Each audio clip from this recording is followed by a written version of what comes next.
When Congress defunded public media, thousands of you stepped up, increasing your monthly gift to help us survive year one without federal funding. We made it, but that loss isn't going away. So if you haven't increased your monthly contribution yet, now's the time. And if you're not a sustaining member, join us. A monthly gift to Boise State Public Radio gives us the steady, reliable support we need for year two and beyond. Choose the support tab at boisestatepublicradio.org. It's The Connector, Idaho Daily News from Boise State Public Radio. I'm Troy Oppie. It is Thursday, July 16th. Here are today's headlines. Can a parking garage be high profile? There's 400 spots and more coming to the new downtown Boise YMCA. Plus, the Attorney General has a warning on a new rental scam. And Garden City joins Boise in banning e-motos. Those stories in a moment. Up first on the pod today, legislative support seems mixed for dedicating part of Idaho's Rural Health Transformation Grant toward bolstering physician education in the state. Here's James Dawson with details. Idaho regularly places last among states in physicians per capita. State health and education officials want to use $8 million to expand residency programs and potentially undergraduate medical education. They made their request to a special committee that has oversight over Idaho's $500 million federal award over 5 years. Republican Representative Josh Tanner called the proposal bold because it could avoid a lot of scrutiny at the State House by getting approval from this committee. I do think it can be a good thing if it's done right, but we are now looking at committing the legislature potentially to a very long-term, very costly aspect. But Representative Dustin Manwaring, his fellow Republican, says that spending the money will be worth it in the long run.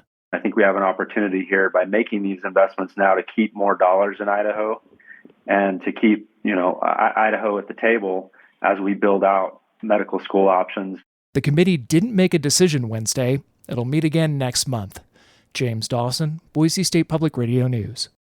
K-12 schools in Idaho received a record dividend payout from the state lottery, more than $56 million. That's a drop in the bucket of the overall K-12 budget for Idaho schools, which is billions, but it is a 20% increase over last year's lottery dividend payout, according to Idaho Ed News. Lottery funds benefit Idaho schools by offsetting local bonds and levies based on a 2024 law that shifted lottery revenue away from cash distributions to school districts. Lottery proceeds also gave an additional nearly $34 million to the state's permanent building fund, which benefits capital projects at state facilities, including public universities. Garden City has followed Boise in banning e-bikes capable of traveling more than 28 miles an hour or bikes of greater than 750 watts of power, unless those devices are registered, titled, and insured and operated on roads the same way motor vehicles are. These are not the pedal assist e-bikes, but more similar to motorbikes, often called e-motos. The city has also banned 300-watt e-scooters capable of going more than 15 miles an hour from operating in public spaces. The Garden City Council this week unanimously approved the new ordinance immediately in a single meeting, just as Boise did late last month. Garden City's attorney, Charles Wadham, said it was important to unify the law across jurisdictions to eliminate any confusion. If you want to be a legal, something that's okay to be on the green belt, and it's not a motor vehicle, it needs to have pedals. So it needs to be under 750. It can't go faster than 28 miles an hour. The city says it will have a grace period for public education before violations could result in a $300 fine. After a boy drowned at Durkee's Lake in May, should lifeguards be returned to duty at the public park? That was the discussion at a Twin Falls City Parks and Recreation Commission meeting this week. KMVT Television reports the city's Parks and Recreation director says they don't have the specialized staff to immediately resume lifeguard services at Durkee's. Those were removed in 2019. The May drowning was the first since then, but drownings have happened in the past. The natural features of the site, murky water, deep drop-offs, and more, require specialized open water training for lifeguards. The city plans to revisit the issue with alternatives of signage, public life jackets, and other safety improvements at a meeting next week. A 45-year-old man on work release from his state prison sentence died over the weekend in Elmore County.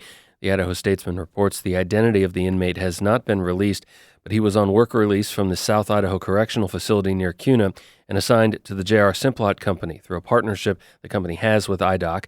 It's not known what the inmate's work responsibilities were or if he was inside or outdoors.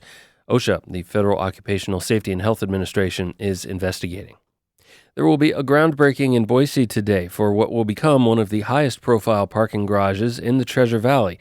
Our George Prentice has more on the $37 million project. The project is part of the massive redesign of the downtown YMCA. The parking structure at 10th and Jefferson Streets will grow 6 stories from what's currently a medium-sized parking lot. Today is a big milestone for the project. That's Senior Project Manager Alexandra Monjar briefing the Capital City Development Corporation, the city's urban development agency, earlier this week. We decided that we wanted this project to go beyond just parking and to have a project that really reflects the goals of the Westside District and the agency's purpose. The unique facility will include retail space and more than 400 parking spaces for Y patrons, but the highlight is an early education center on the ground floor.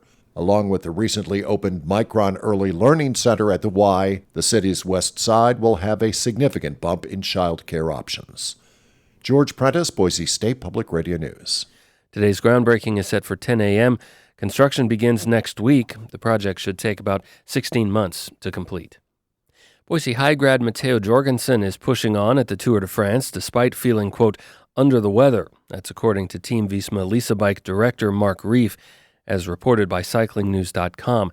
Jorgensen arrived for yesterday's Stage 11 in a separate vehicle from the rest of his team and wearing a mask, and then was involved in a crash late in the stage, but he was able to get back up and finish about 2 minutes behind the peloton. Jorgensen's teammate, Jonas Vingegaard, remains in second place behind the yellow jersey, but is more than 3.5 minutes behind leader Tadej Pogačar, with the race now halfway through. And finally, this morning, you may have seen social media reports yesterday about a missing 92-year-old man in South Boise. Good news, George was found safe yesterday afternoon. The Ada County Sheriff's Office did not provide additional information.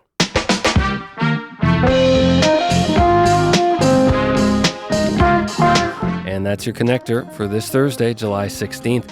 On our website today, a conversation with Idaho Power's Energy Efficiency Programs leader, Billy McQuinn, about how the utility manages peak demand as people turn up their air conditioning to respond to temperatures rising into the triple digits.